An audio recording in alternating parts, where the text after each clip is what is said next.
Hello बच्चों, good afternoon all of you. Most welcome to our platform A to Z Study Adda. Our online platform are ready to All India Entrance School, Sainik School Entrance Exam and Jawahar Navodaya विद्यालय entrance exam also. तो आज हम जवाहर नवोदय विद्यालय चयन परीक्षा 2027 जो new syllabus है उसके according proper strategy यानी कि एक ऐसी रणनीति जिसको योजनाबद्ध तरीके से पूर्ण कंप्लीट करा रहे हैं और उसका अपन फॉलो करेंगे, उसका पालन करेंगे तो सिक्योर अंक पाएंगे और अपना जो है वो रिज़ल्ट बेहतर पाएंगे। तो बिना देरी किए चलते हैं अपने टॉपिक पर। आप क्लास हमारे अंत तक देखिएगा और साथ ही साथ हम ईवीएस न्यू सिलेबस है उसके बहुत सारे टॉपिक हमने डाल दिए हैं और श्रृंखलाबद्ध हम टॉपिक लगाते जा रहे हैं। तो आप हमारे यूट्यूब चैनल पर विज़िट अवश्य करें और अपने बच्चों के साथ बैठकर उनको वीडियोस दिखाएं। अदर प्लेटफॉर्म बहुत हैं, वहाँ से भी करवाएं, अन्यथा ये कैंसिल कैसे हो गया? No signal.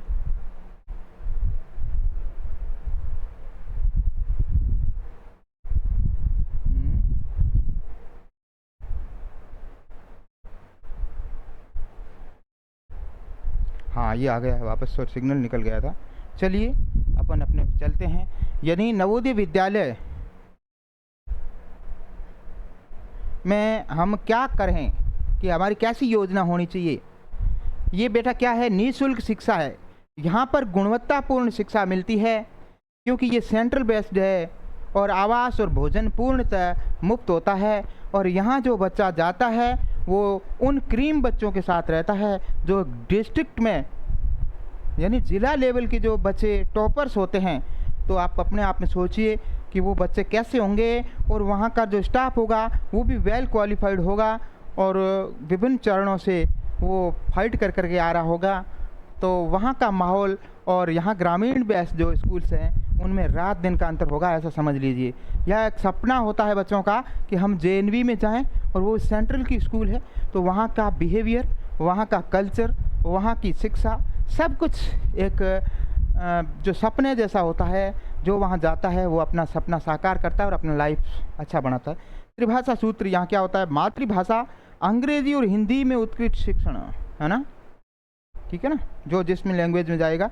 राष्ट्रीय एकता, प्रवास योजना, माइग्रेशन स्कीम है, सांस्कृतिक समागम या संगम होता है। जब आप 9th क्लास में जाएंगे तो वो एक सेशन आपको किसी अदर स्टेट में जा कर के वहाँ वो एक क्लास करनी पड़ेगी। तो वहाँ की कल्चर, वहाँ का नेचर, वहाँ की लैंग्वेज वो अपनानी पड़ेगी। उसमें मतलब संगम हो जाता है, विभिन्न प्रकार से एक बच्चा परिपूर्ण होकर के आ जाता है।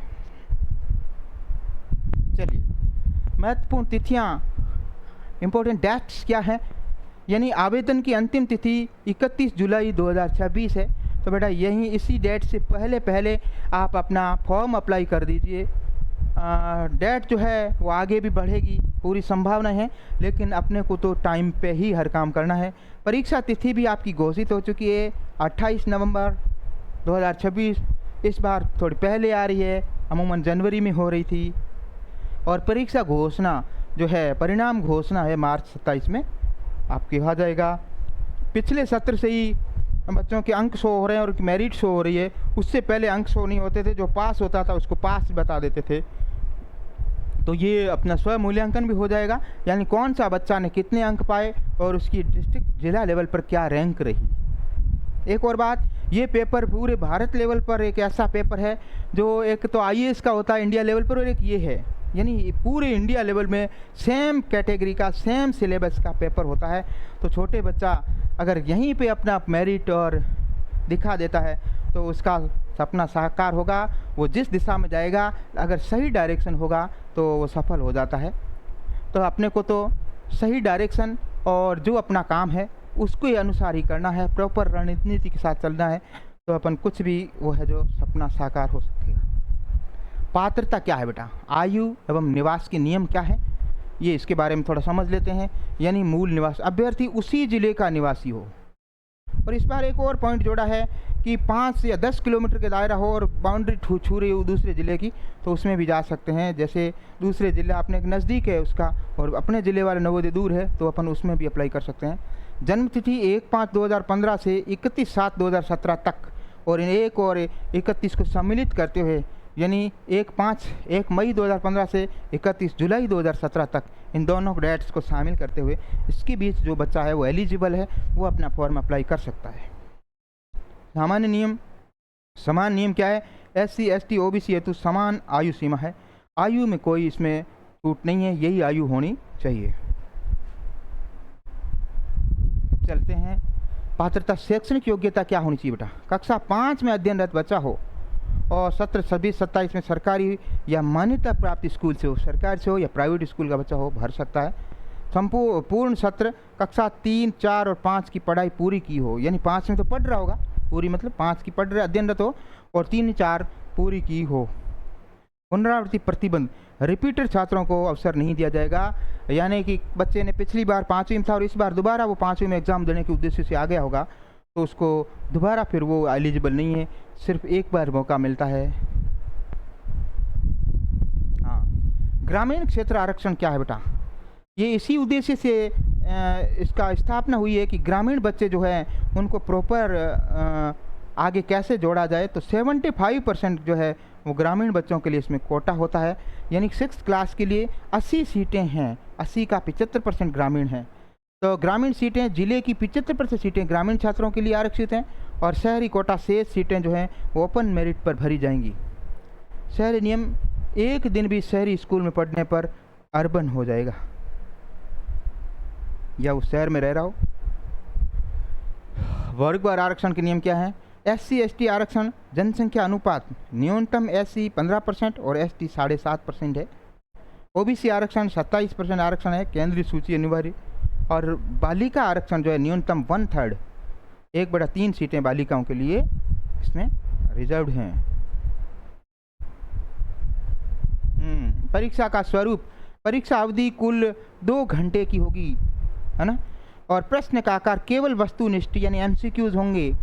4 ऑप्शन में से एक अपने को राइट आंसर और उत्तर माध्यम OMR सीट पर अंकन करना है, ऐसी OMR होगी बेटा।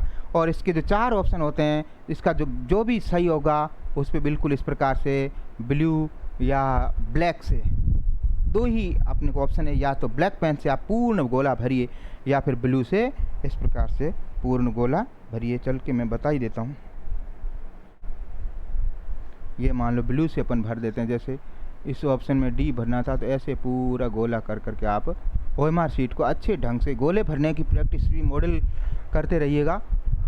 तो मॉडल पेपर जितनी आपका अभ्यास होगा उतना आपका कॉन्फिडेंस हाई होगा, कॉन्फिडेंस बूस्ट होगा, तो आप अच्छा कर पाएंगे। परीक्षा विषय एवं अंक विभाजन, ये बहुत ही अच्छा इस बार का चेंजिंग है, तो इसलिए इसको अपन अच्छे से समझा देंगे, है ना। देखिए, मानसिक योग्यता,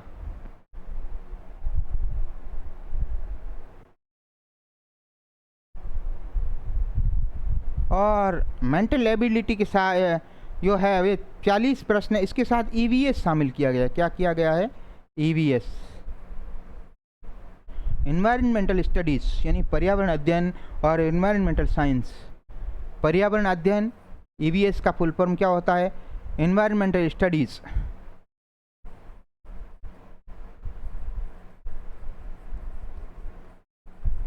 मेंटल स्टडीज़ और एनवायरमेंटल साइंस।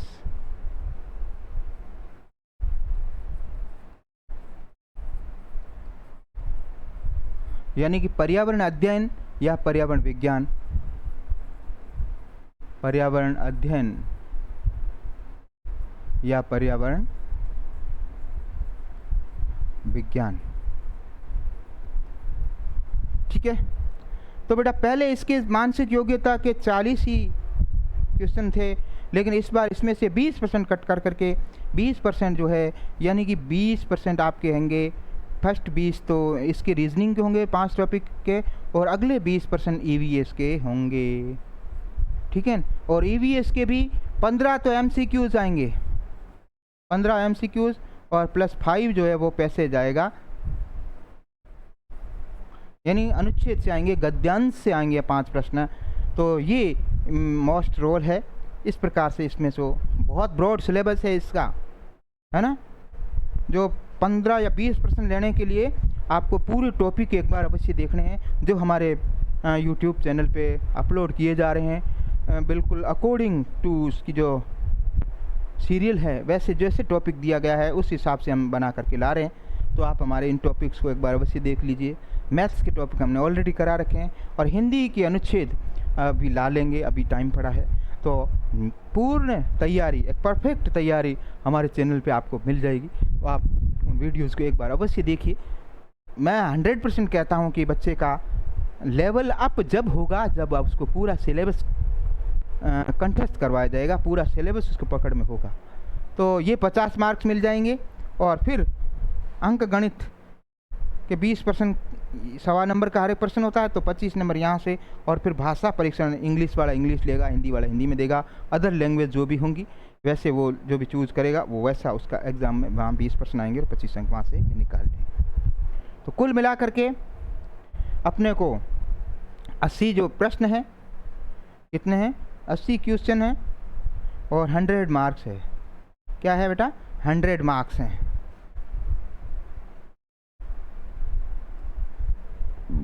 तो यहाँ से इस प्रकार का सिलेबस है और इस प्रकार से आपको ध्यान देखते हुए चलना है। आवश्यक दस्तावेज या चेकलिस्ट क्या है, जन्म प्रमाण पत्र, निवास प्रमाण पत्र, आधार कार्ड और अध्ययनरत प्रमाण पत्र। ये बाद की बात जब सिलेक्शन हो जाएगा। मुख्य बिंदु एक नज़र में, ऑनलाइन आवेदन 31 जुलाई 2026 तक निःशुल्क पंजीकरण है। इसमें कोई फीस नहीं लगती है। बिना कोई फीस के आप अवश्य, जो भी 5वीं में बच्चे हैं उनकी अवश्य एक बार फॉर्म भरना चाहिए, ताकि उनको कंपटीशन का माहौल यहीं से मिल जाए। पात्रता और जांच क्या होगी, कक्षा 5 में अध्ययनरत हो और आ रही सही आयु सीमा हो, वो वहाँ पर सिलेक्शन प्रोसेस में जो भी होगा तब होगा। तैयारी और परीक्षा 80 प्रश्न 100 अंक OMR पैटर्न पर, ये बता दे चुके हैं पीछे से ही। तो धन्यवाद। उज्जवल भविष्य की हार्दिक शुभकामनाएं। आप हमेशा निरंतर आगे बढ़ते रहें, अच्छा करें, ऐसी हमारी आशाएं हैं। स्वस्थ रहें, मस्त रहें। Thank you. जय हिंद।